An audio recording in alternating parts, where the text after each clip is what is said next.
بسم اللہ الرحمن الرحیم۔ السلام علیکم ورحمۃ اللہ وبرکاتہ۔ سارا مہینہ رمضان بہت خوبصورتی سے منا کر انسان چاند رات پر آ جاتا ہے،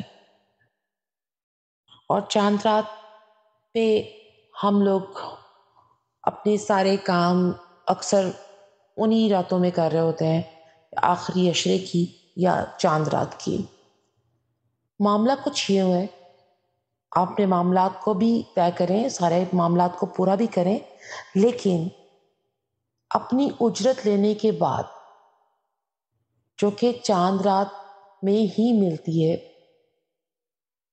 دینے والی ذات تو بہت بڑی ہے اللہ کی، وہ تو رحیم ہے، غفور ہے، وہ تو میان بھی ہے، دیان بھی ہے، قہار بھی ہے۔ آئیں ایک حدیث سے اس پر روشنی ڈالتے ہیں۔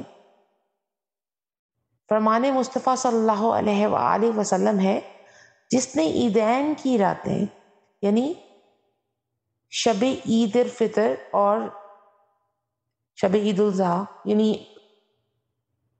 چھوٹی عید سے پہلے چاند رات اور بڑی عید سے پہلے کی چاند رات طلب ثواب کے لیے قائم کیا، اس دن اس کا دل نہیں مرے گا جس دن لوگوں کے دل مر جائیں گے۔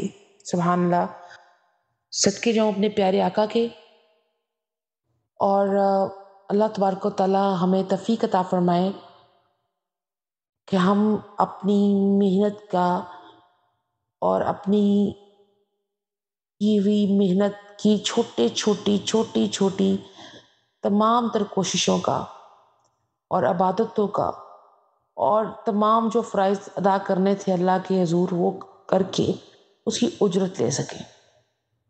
2 نفل پڑھیں اور اپنے اللہ سے اس کی اجرت ضرور لیجیے گا۔ میں یہ نہیں کہتی کہ آپ 12 دفعہ میں اس بات پر بیان دے چکی ہوں کہ بہت زیادہ عبادت نہیں، پر جتنی بھی کریں اخلاص کے ساتھ اچھی کریں۔ وہ کہتے ہیں نا بڑے کہ جتنی گٹھری چھوٹی ہوگی اتنا اٹھا کے آپ لمبا پیندہ چل پڑو گے، جتنی گٹھری بڑی ہوگی اتنا آپ تھک جاؤ گے۔ تھوڑا سا ٹائم اللہ تبارک و تعالیٰ کو اس لیے دیجیے گا کہ آپ نے اپنی اجرت لینی ہے، باقی معاملات سب ساتھ ساتھ رکھیں۔ اللہ تبارک و تعالیٰ آپ کو چاند رات کی خوشیاں اور آگے عید منانے کی خوشیاں عطا فرمائے۔ آمین اللہم آمین۔ ربنا آتنا فی الدنیا حسنۃ وفی الآخرۃ حسنۃ وقنا عذاب النار۔